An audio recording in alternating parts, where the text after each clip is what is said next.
नमस्कार, आप देख रहे हैं बीपीए न्यूज। देश का सच दिखाते हैं हम। कानपुर से संवाददाता अब्दुल निसार की रिपोर्ट। आज ऑल इंडिया गरीब नवाज काउंसिल के तत्वाधान में जलसाए ताजदारे बागदाद का आयोजन हीरामनपुरवा में हुआ। साथ ही साथ किताब सफ़र के शरई अहकाम उर्दू का उद्घाटन भी किया गया। सच और सच्चों का रास्ता सफलतादायक जीवन के लिए ज़रूरी है। सूफी संतों की शिक्षा से दूर रहकर सफलतापूर्वक जीवन नहीं गुजारा जा सकता। सरकार गौसे आजम अब्दुल कादिर जिलानी बगदादी बड़े पीर साहब की जीवनी का अध्ययन से हमें इस बात का मार्गदर्शन मिलता है कि चाहे जितनी भी कठिनाइयाँ हों क्यों ना हो, सत्य और सत्यवादियों के मार्ग से भटकना नहीं चाहिए। बेशक सच्चों के साथ अल्लाह की मदद होती है। उक्त विचार ऑल इंडिया गरीब नवाज काउंसिल के तत्वाधान में आयोजित जलसे से मौलाना मुफ्ती नजमुद्दीन कादरी मिसबही साहब ने व्यक्त किए। मौलाना ने कहा, झूठ तमाम बीमारियों की जड़ है। पैगंबर इस्लाम सल्लल्लाहु अलैहि वसल्लम ने फरमाया, झूठ से बचो, झूठ इस्लाम के खिलाफ है। आज हमारे समाज में झूठ ने जड़ पकड़ रखी है। वही मौलाना मेहताब आलम मिसबही शहरी अध्यक्ष गरीब नवाज काउंसिल ने बड़े पीर साहब की विशेषताओं को बयान करते हुए कहा कि बुजुर्गी के ऐसे मनसब पर विराजमान है कि कयामत तक होने वाले सूफी संतों को आपके दरबार से ही बुजुर्गी मिलती है।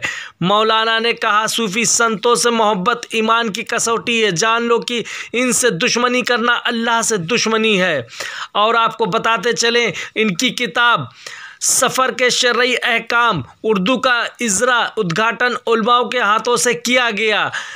इसमें पूर्व जलसे का आरंभ कुरान पाक की तिलावत और नात शरीफ के नजराने से हुआ। जलसे की अध्यक्षता मुफ्ती नजीमुद्दीन कादरी और संचालन शब्बीर अशरफी कानपुरी ने किया। इस अवसर पर कारी इकबाल बेग कादरी, कारी रुख्तर, मौलाना मोहम्मद उमर कादरी, मौलाना तैयब रिजवी आदि उपस्थित रहे।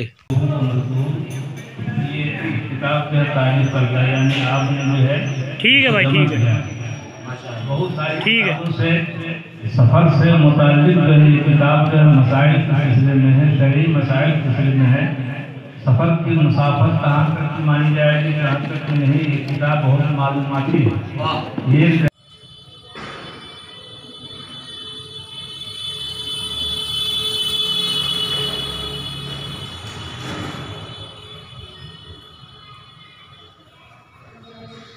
जी, आज जो प्रोग्राम किया है उसके बारे में बताएं। देखिए, आज का ये हमारा प्रोग्राम बहुत ही क़दीमी प्रोग्राम है, जो हज़रत सैयदना सरकार गौसे आज़म अब्दुल कादिर मुहीउद्दीन जिलानी बगदादी, जिन्हें ज़माना बड़े पीर साहब के नाम से जानता है, उनकी तालीमात और उनके किरदार को घरों तक पहुँचाने के लिए ये इजलास किया गया है। इसमें कितने लोगों ने शिरकत करी और कहाँ से इसमें खुसूसी मेहमान आए थे? इसमें शहर के तकरीबन 2, 4, 5 मौलाना खुसूसी तौर पर तशरीफ़ लाए थे, जिन्होंने अपने ख़िताब से कौम को महसूस किया है और कौम ने उनसे नसीहतें हासिल की हैं। और ये बताया गया है कि सरकार गौसे आज़म रज़ियल्लाहु ताला अन्हु की तालीमात में एक अहम तालीम ये है कि आपने कभी भी झूठ नहीं बोला, और ये कौम को पैगाम दिया और कौम की नौजवान नस्लों को पैगाम दिया कि वो झूठ से बचें, कि झूठी एक ऐसी चीज़ है जो तमाम बुराइयों की जड़ है। अगर इंसान झूठ से बचता है तो ये माना जाता है कि वो तमाम गुनाहों से बच सकता है। जैसे कि हर साल गौसे आज़म का जुलूस निकलता था, इस साल नहीं निकला, उस पर आपका क्या कहना है? देखिए, गौसे आज़म रज़ियल्लाहु ताला अन्हु हमारे नज़दीक इसमें कोई शुबहा नहीं है कि अक़ीदे के लिहाज से बहुत बड़े बुज़ुर्ग हैं और उनका जुलूस हमारे लिए काबिले मुबारकबाद है। लेकिन वहीं पर मुल्क का तहफ़्फ़ुज़ और कानूनी जो मुल्क का कानून है उसका तहफ़्फ़ुज़, उसकी ज़िम्मेदारी भी हमारी है। मुल्क के जितने भी नागरिक हैं उनकी ज़िम्मेदारी होती है कि मुल्क से जो कानून दिया जाए उसकी हिफाजत को यकीनी बनाया जाए। इसी सिलसिले में चूँकि कोरोना वायरस का दौर चल रहा है और गाइडलाइन आ चुकी है कि जुलूस न निकाला जाए, तो हमने उस कानून की हिफाजत किया है ताकि किसी तरह की कोई प्रॉब्लम पैदा ना हो सके। जैसा कि सभी जानते हैं कि वलियों में वली और वलियों के सरताज हैं गौसे आज़म, उसके नज़र से आप कानपुर वासियों को क्या संदेश देना चाहेंगे? देखिए, सरकार गौसे आज़म रज़ी अल्लाह तआला अन्हो वो अजीम हस्ती है आपकी कि आपके मुबारक दर से विलायत बढ़ती है।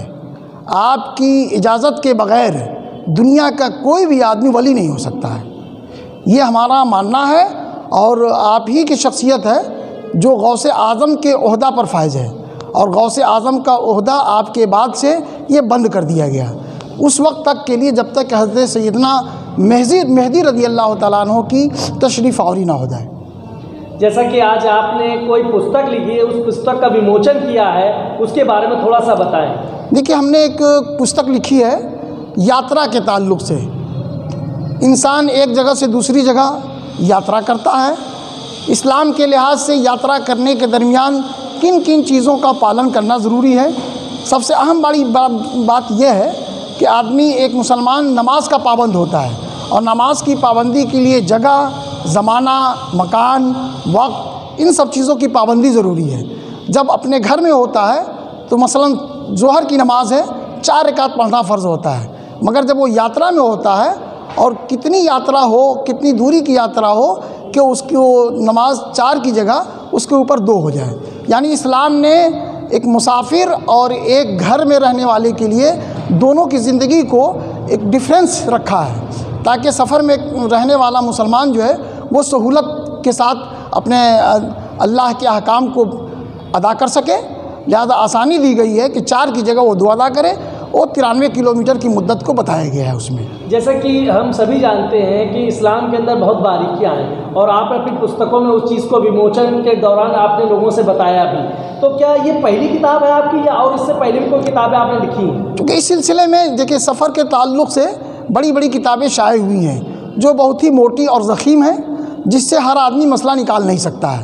तो पब्लिक और हालात को देखते हुए, ज़माने के लिहाज से लैंग्वेज और ज़ुबान को आसान बनाते हुए किताब का विमोचन किया गया, उसकी इशाअत की गई है, ताकि हर आदमी तक इस्लाम की बात पहुंचाई जा सके। YouTube पर अभी हमारे चैनल BPA न्यूज़ को सब्सक्राइब करें और बेल आइकॉन को दबाएं, ताकि आप कोई भी खबरों को मिस न करें व हमारे वीडियोस को लाइक करें।